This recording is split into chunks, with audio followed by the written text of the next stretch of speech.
माझ्या प्रिय भाऊ बहिणीनो, प्रभू येशू ख्रिस्ताची स्तुती असो. प्रभू येशू ख्रिस्त आपण सर्वांस त्याचा आशीर्वाद देव. इस्रायल राष्ट्र अंत समयामध्ये या विषयाकडे आम्ही आमचं लक्ष लावणार आहोत. पवित्र शास्त्रात त्याविषयी काय भविष्यवाणी केलेली आहे आणि ज्या आधुनिक युगात आज आम्ही जगत आहोत यामध्ये देवाचा संकल्प काय आहे या विषयावर आज आम्ही अभ्यास करणार आहोत.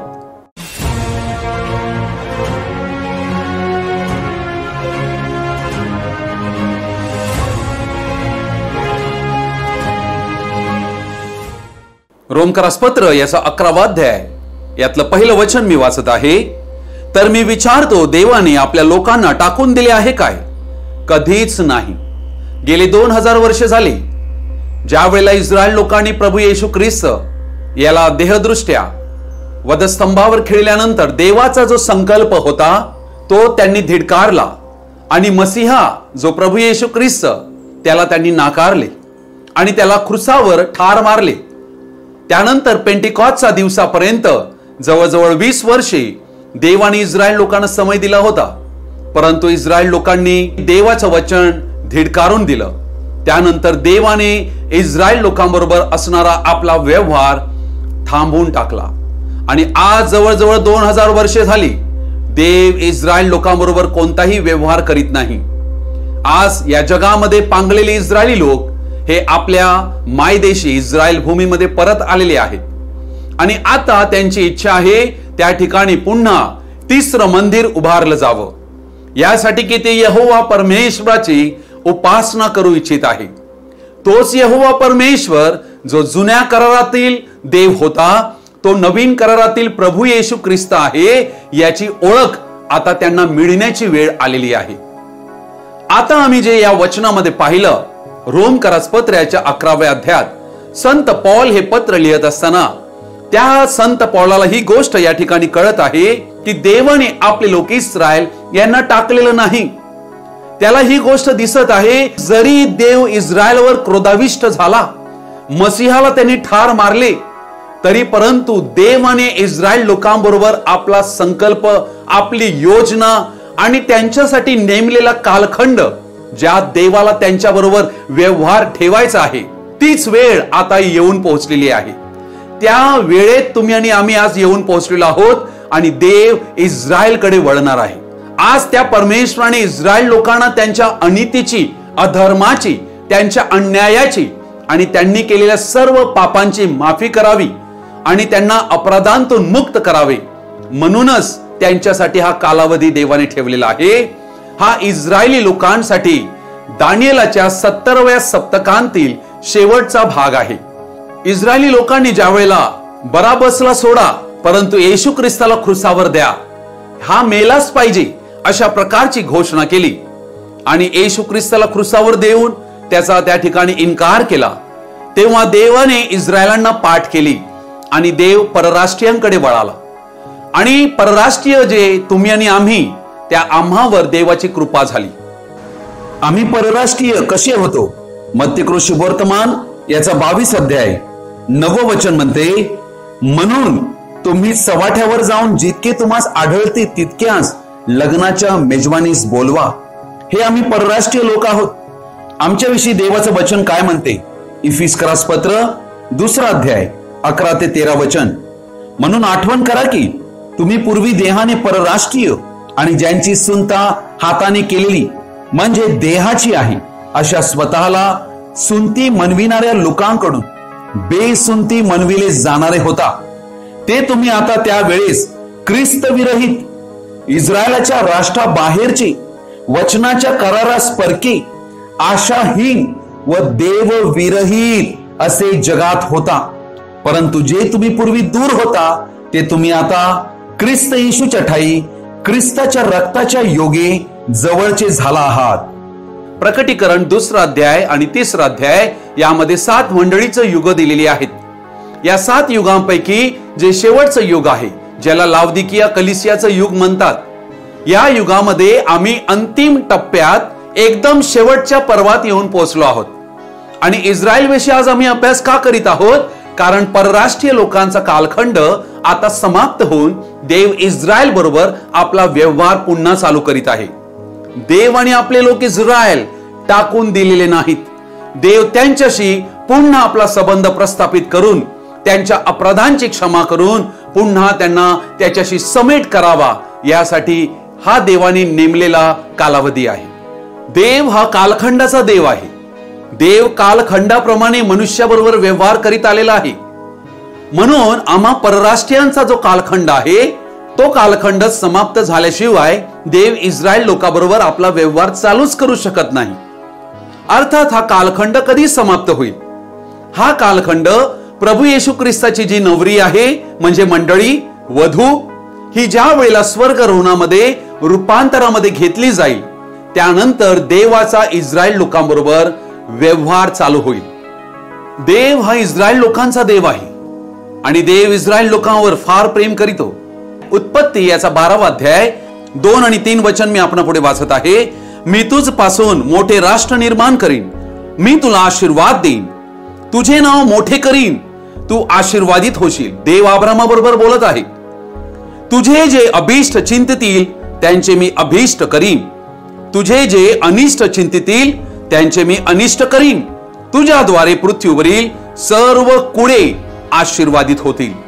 वास्तविक माझ्या प्रिय भाव बहिणीनो, आम्ही जे परराष्ट्रीय लोक, आम्ही अब्राहामाला हात दिलेल्या देवाच्या आशीर्वादामुळे आम्हीही आशीर्वादित झालो.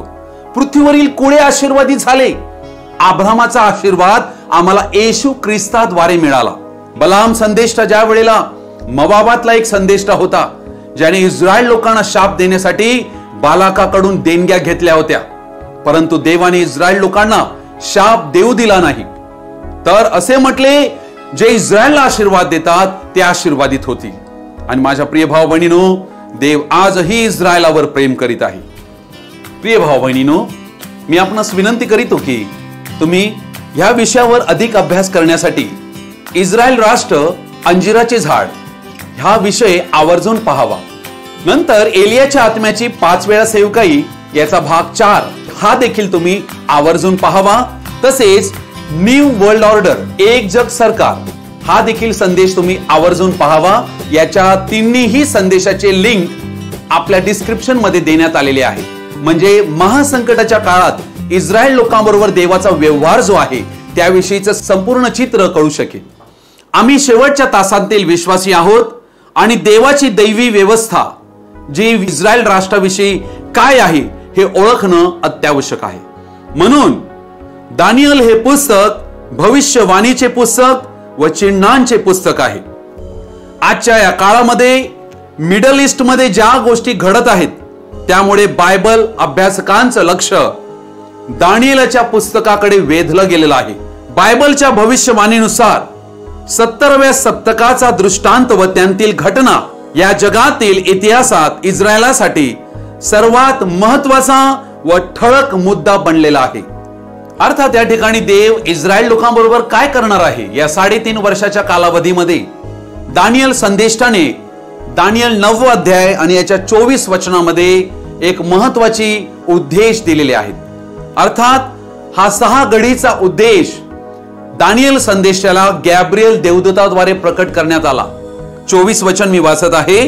आज्ञाभंगाची समाप्ती व्हावी, पातकांचा अंत करावा, अधर्माबद्दल प्रायश्चित्त करावी, सनातन धार्मिकता उदयास आणावी, दृष्टांत व संदेश मुद्रित करावी आणि जो परम पवित्र त्याला अभिषेक करावा.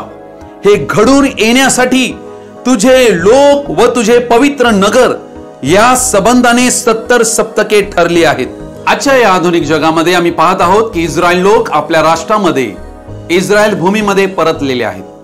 वेगवेगळ्या देशामध्ये होते, वेगवेगळ्या भाषा बोलणारे ती लोक आहेत आणि ते वेगवेगळ्या देशांतून आता इस्रायलमध्ये देवाने पाचारण केल्यामुळे पोहोचलेले आहेत. अर्थात इस्रायल हा एक छोटा देश आहे, परंतु ते देवाचे राष्ट्र आहे आणि त्यांच्यासाठी आम्ही परराष्ट्रीय लोकांनी सतत प्रार्थना करावी, कारण आम्ही त्यांचे ऋणी आहोत. रोमकरसपत्र याचा 9 अध्याय याचं 2 वचनात संत पौल म्हणतो, मला मोठा खेद वाटतो व माझ्या अंतकरणामध्ये अखंड वेदना आहेत. अर्थात या वेदना संत पौलाला इस्रायल लोकांविषयी आहेत. त्यांना इस्रायली लोकांविषयी दुःख वाटत आहे. 4 आणि 5 वचन म्हणते, ते इस्रायली आहेत, दत्तकपणा, ईश्वरी तेज, करार, मदार नियमशास्त्रदान, उपासना व अभिवचने ही त्यांची आहेत. महान पूर्वज ही त्यांची आहेत व त्यांच्यापासून देहदृष्ट्या ख्रिस्त आहे. तो सर्वावर असून युगानुयुग धन्यवादी देव आहे. आमेन. देव इस्रायल लोकांशी अभिवचन युक्त देशातच सर्वंट नेशन म्हणजे दास म्हणून अशा प्रकारे देव इस्रायल लोकांबरोबर व्यवहार करीतो. प्रिय भाऊ बहिणींनो, रोमकरसपत्र याचा 9वा अध्याय, 10वा अध्याय आणि 11वा अध्याय हे 3 अध्याय संत पौलाद्वारे परमेश्वराने इस्रायल लोकांविषयी जे भविष्यवाणी आहे ती या ठिकाणी दिलेली आहे. काही लोकांचे असे म्हणणे आहे की संपूर्ण इस्रायल तारण पावेल आणि म्हणून आम्ही या ठिकाणी पवित्र शास्त्रात पाहूया याविषयी काय म्हटलेलं आहे. रोमकरसपत्र याचा 11वा अध्याय याचं 26 वचन आपणा पुढे मी वाचत आहे. या रीतीने सर्व इस्रायल लोकांचे तारण होईल. शास्त्रात असे लिहिले आहे, मुक्त करणारा सियोनातून येईल, तो याकोबापासून अभक्ती दूर करील. जेव्हा मी त्यांची पापे हरण करीन तेव्हा त्यांच्या बरोबर हाच माझा करार होईल. अर्थात या ठिकाणी आम्हाला असं आढळते की सर्व इस्रायल लोकांचे तारण होईल. काय इस्रायल देशामध्ये आलेले सगळेच तारले जातील काय? नाही. पवित्र शास्त्रात अजून काय लिहिलेलं आम्ही पाहूया. रोमकरसपत्र याचा 9वा अध्याय आणि याचं 27 वचन मी आपणा पुढे वाचत आहे. यशयाही इस्रायल विषयी असे पुकारतो की जरी इस्रायल लोकांची संख्या समुद्राच्या वाळूसारखी असली तरी अवशेष मात्र तारण पावेल. प्रकटीकरण 11 अध्यायामध्ये 2 साक्षीदाराविषयी सांगण्यात आलेलं आहे. हे 2 साक्षीदार 1260 दिवस तरट पांघरून संदेश देणार आहेत. हे 2 जे संदेष्टे आहेत, जे 2 साक्षीदार हे इस्रायल लोकांना 7 तुताऱ्यांच्या गुजांचे रहस्य प्रकट करण्याचं काम करणार आहेत. त्याद्वारे इस्रायल लोकांमध्ये खरा विश्वास निर्माण होणार आहे आणि इस्रायल लोक या शुभवर्तमानाच्या द्वारे येशू ख्रिस्ताच्या 3ऱ्या येण्याविषयी हे 2 साक्षीदार इस्रायल लोकांना समज देणार आहेत. प्रकटीकरण याचा 7वा अध्याय आणि प्रकटीकरण 14 अध्याय या 2 अध्यायामध्ये 1,44,000 हे इस्रायलाचे जे 12 घराणी आहेत त्यांतील 12 हजारांवर असे 12 वंशावर देवाचा शिक्का त्यांच्या कपाळावर मारण्यात येतो आणि अशा प्रकारे देवाची निवड देवाने त्या ठिकाणी 1,44,000 जाहीर केलेली आहे. हेच ते अवशेष आहेत जे अंत समयामध्ये वाचले जाणार आहेत. हे देवाचे निवडलेले लोक आहेत. प्रिय भाऊ बहिणींनो, यिर्मयाचं पुस्तक याचा 30 अध्याय आणि याच्या 7व्या वचनामध्ये हाय हाय, तो महादीन आहे, त्या समान दुसरा नाही. तो याकोबाचा क्लेशमय आहे, तरी त्यांतून त्याचा निभाव होईल. देव याकोबाचा हा क्लेशमय समय आहे, यांतून त्यांना पार करणार आहे. अशा एका कालखंडामध्ये इस्रायल लोकांचा प्रवेश होत आहे. अर्थात हा कालखंड असा का आहे याचं कारण आम्ही यशायाचं पुस्तक याचा 61 अध्याय याच्या 2ऱ्या वचनात वाचतो. परमेश्वराच्या प्रसादाचे वर्ष व आमच्या देवाचा सूड घेण्याचा दिवस विदित करावा. प्रभू येशू ख्रिस्ताने लूका शुभवर्तमान याच्या 4थ्या अध्यायामध्ये ज्या वेळेला यशायाची गुंडाळी त्याच्याकडे देण्यात आली त्यावेळेला त्याने केवळ 2ऱ्या वचनातला पहिला भाग वाचला होता.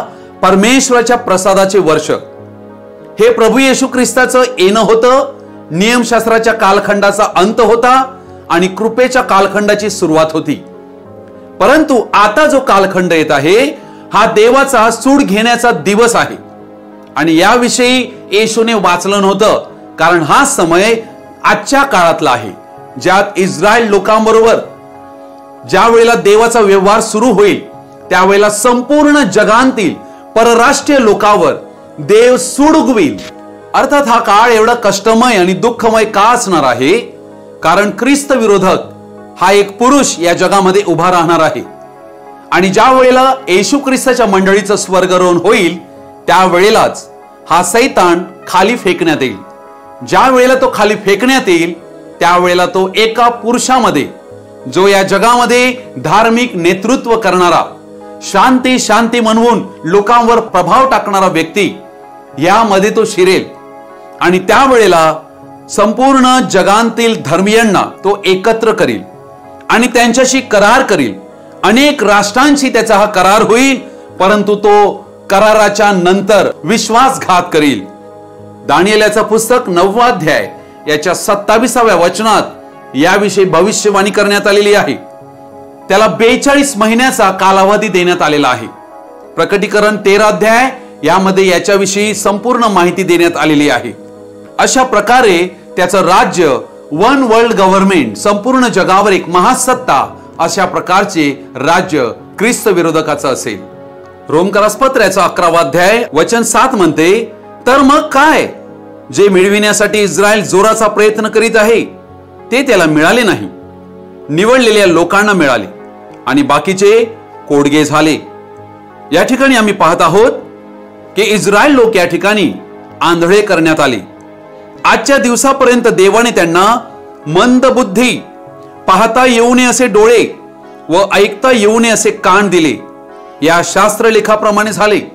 अर्थात देव इस्रायल राष्ट्राविषयी येथे बोलत आहे. संपूर्ण इस्रायल राष्ट्र आंधळे करण्यात आले आणि म्हणून त्यांच्याविषयी संत पौल 2 करिंथ याच्या 3 अध्यायामध्ये लिहित आहे 14व्या वचनात, परंतु त्यांची मने कठीण झाली. इस्रायल लोकांची मने कठीण झाली, कारण जुना करार वाचून दाखविण्यात येतो तेव्हा तेच आच्छादन आजपर्यंत तसेच न काढलेले राहते, ते ख्रिस्तामध्ये नाहीसे होते. म्हणून इस्रायल लोकांना आता दुसरा काही एक उपाय राहिलेला नाही. येशू ख्रिस्ताचं संपूर्ण शुभवर्तमान याचा त्यांनी स्वीकार केला तर ते आच्छादन देव काढून टाकील आणि मग त्यांचे डोळे उघडतील. देव इस्रायल लोकांना प्रायश्चित्ताच्या सणासाठी पाचारण करीत आहे. अर्थात हा प्रायश्चित्ताचा सण म्हणजे काय? देवाची इच्छा आहे की इस्रायल लोकांना त्यांच्या पापांतून मुक्त करावे आणि इस्रायल लोकांबरोबर त्याचा पुन्हा समेट व्हावा. परंतु हा समेट होण्यासाठी त्यांना पश्चाताप करणे फार आवश्यक आहे. याविषयी ही भविष्यवाणी देण्यात आलेली आहे. जकर्याचं पुस्तक याचा 12वा अध्याय आणि याचं 10वं वचन मी वाचत आहे. आणि मी इस्रायलाच्या घराण्यावर व यरूशलेम निवाशांवर कृपा व विनवणी यांच्या आत्म्यांचा वर्षाव करीन. आता ज्या वेळेला देव इस्रायलकडे वळेल त्यावेळेला पहिली गोष्ट ज्या वेळेला इस्रायलमध्ये घडेल ती देव त्यांच्यावर आपला आत्मा ओतील, यासाठी की त्यांनी पश्चाताप करावा. प्रायश्चित्ताचा सण जो आहे हा इस्रायल लोकांना देवाशी समेट करण्यासाठी ठेवलेला एक वेळ आहे. आणि त्यावेळेला काय होईल? आणि ज्या मला त्यांनी विंधिले त्या मसकडे ते पाहतील. अर्थात या ठिकाणी प्रभू येशू ख्रिस्ताकडे ही लोक पाहणार आहेत आणि ती काय म्हणतील? एकुलत्या एका पुत्रासाठी शोक करावा तसे ते त्यासाठी शोक करतील. ज्येष्ठ पुत्राबद्दल जसा कोणी अत्यंत खेद करतो तसा ते त्याबद्दल खेद करतील. म्हणजे या ठिकाणी इस्रायल लोक पश्चाताप करतील, रडतील. जकर्याचं पुस्तक 13वा अध्याय आणि याचं 6वं वचन म्हणते, जर कोणी त्यास विचारले की तुझ्या बाहूंच्या मध्ये या जखमा कसल्या, तर तो म्हणेल माझ्या इष्ट मित्रांच्या घरी लागलेल्या घावांचे हे व्रण आहेत. अर्थात प्रभू येशू ख्रिस्त आपली जखम इस्रायल लोकांना दाखवेल. हा प्रभू येशू ख्रिस्ताचा इस्रायल लोकांबरोबर व्यवहार आहे. आणि या ठिकाणी ज्या वेळेला ते पश्चाताप करतील, रडतील, त्यावेळेला देव त्यांच्यावर दया करेल. याविषयीचं भविष्यवाणी रोमकरास पत्राच्या 11 अध्यायामध्ये दिलेली आहे. रोमकरास पत्राचा 11वा अध्याय याचं 26 वचनापासून मी वाचत आहे. या रीतीने सर्व इस्रायल लोकांचे तारण होईल. शास्त्रात असे लिहिले आहे, मुक्त करणारा सियोनेतून येईल.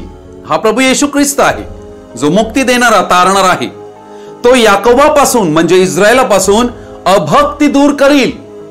ज्या दिवशी ते पश्चाताप करतील, रडतील, आक्रंदन करतील, जसे आम्ही वचन वाचले, जेव्हा मी त्यांची पापे हरण करीन तेव्हा त्यांच्याबरोबर हाच माझा करार होईल. अर्थात इस्रायली लोकांचा कायापालट येथेच होणार पश्चातापानंतर. कारण या जीवनात यहुदी लोकांसाठी एकच आशा उरली आहे, ती म्हणजे येशू ख्रिस्ताचे शुभवर्तमान स्वीकारायला हवं. कारण तारणाच्या अटी यहुदी लोकांसाठी आणि परराष्ट्रीयांसाठी सारख्याच आहेत. देव त्या दोघांनाही कृपा देणार आहे, पक्षपात न करणार आहे.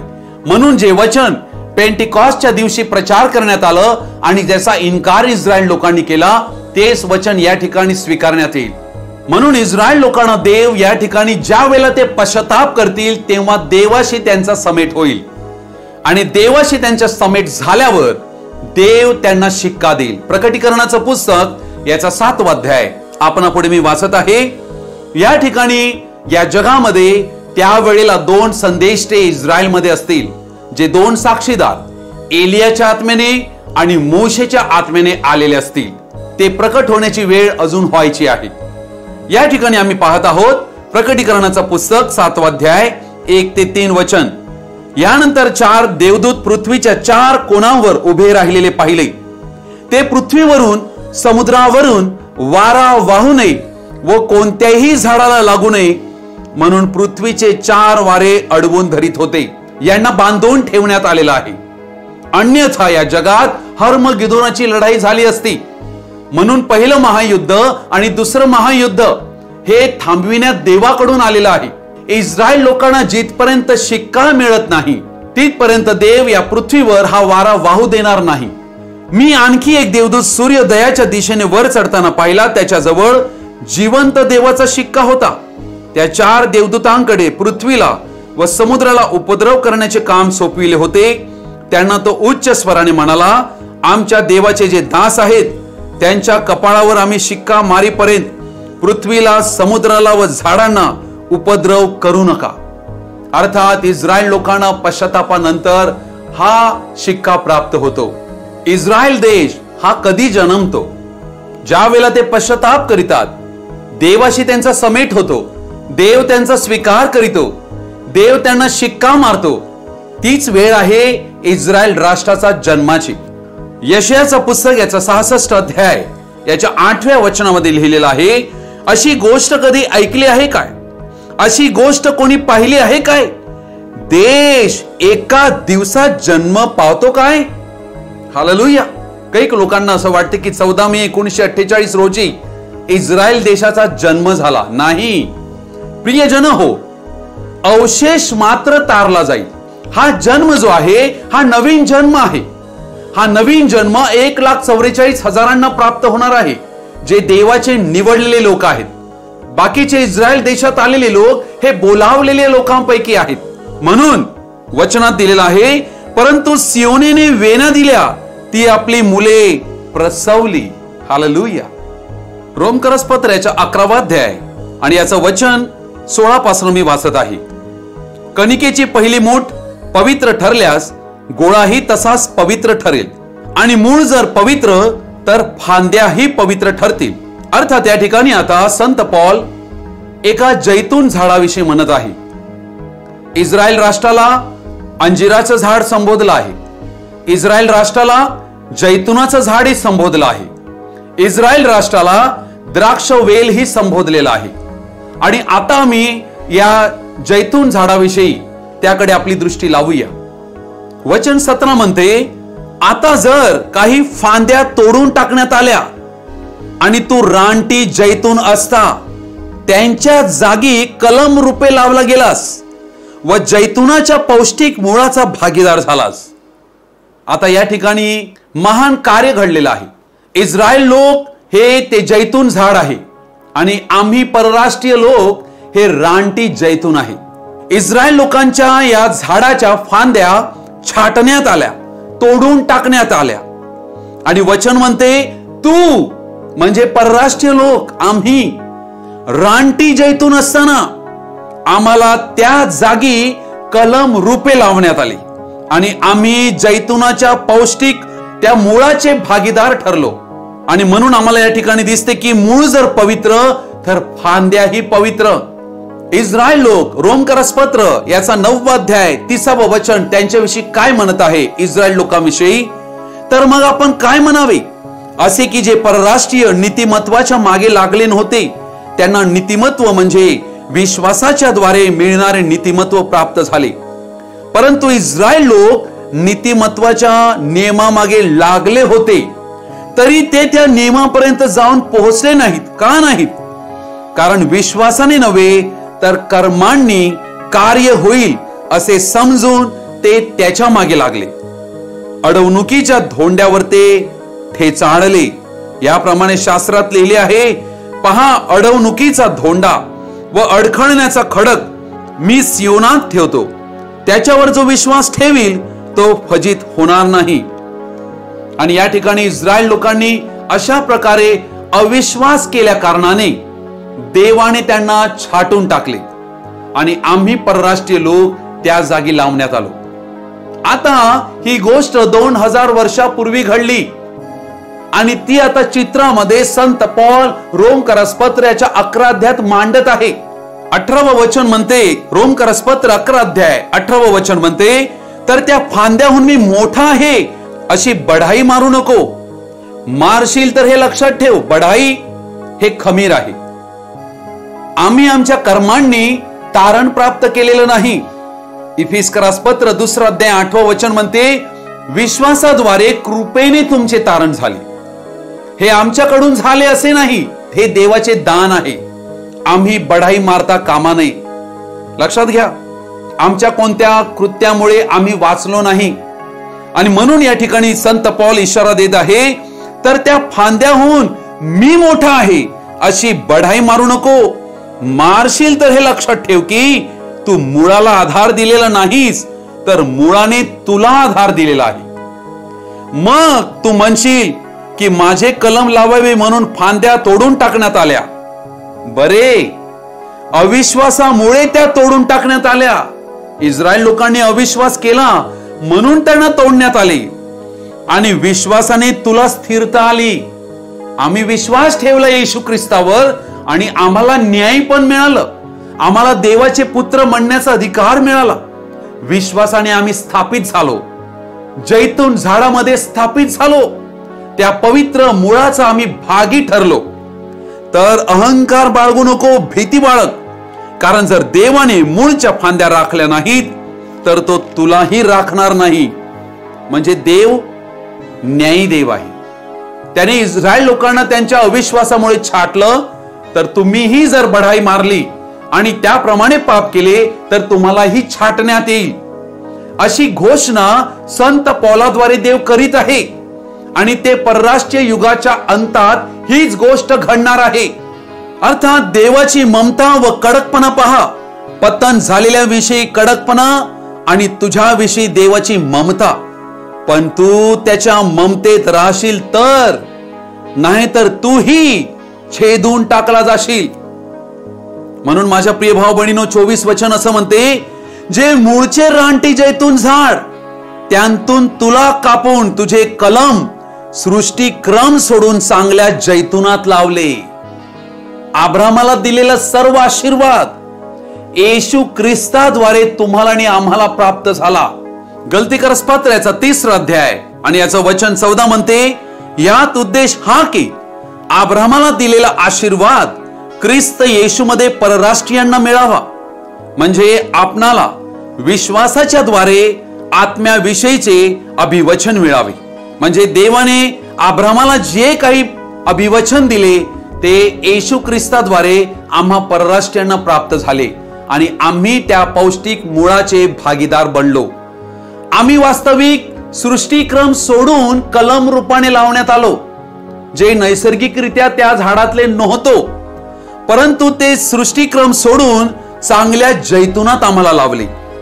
तर या ज्या त्याच्या मूळच्या फांद्या, जे चांगलं जैतून म्हणजे इस्रायल झाड, त्याच्या मूळच्या फांद्या, त्यांचे कलम आपल्या जैतूनात किती विशेष करून लावण्यात येईल.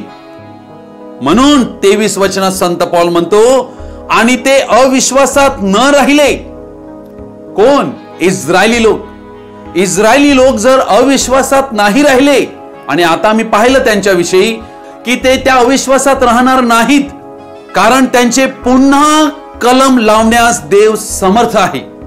आणि या ठिकाणी देवाने जैतून झाडामध्ये पुन्हा कलम रूपाने इस्रायलला लावण्याचं ठरवलेलं आहे.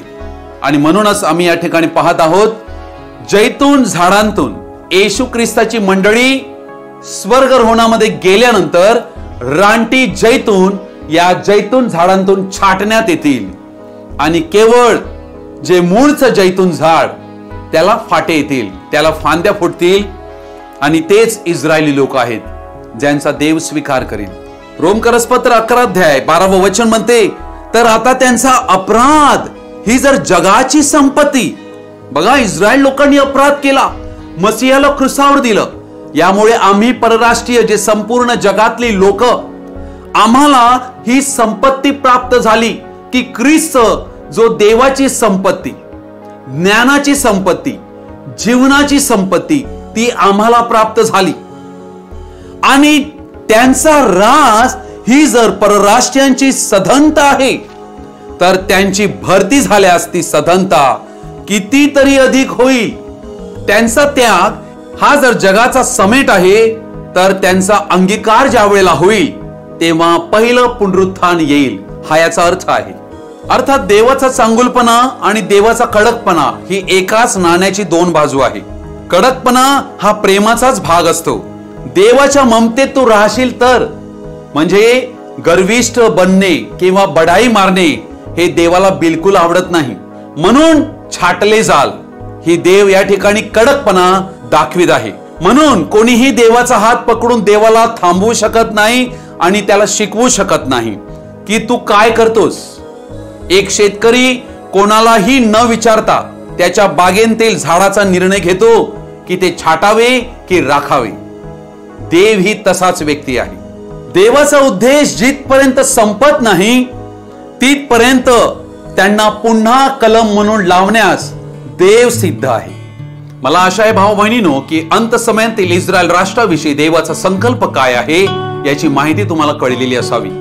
परमेश्वर तुम्हा सर्वांना खूप खूप त्याचा आशीर्वाद देऊ. येशू ख्रिस्ताची मंडळी म्हणून स्वर्गारोहणासाठी तुम्हाला तयार करो. आमेन, आमेन, हालेलुया.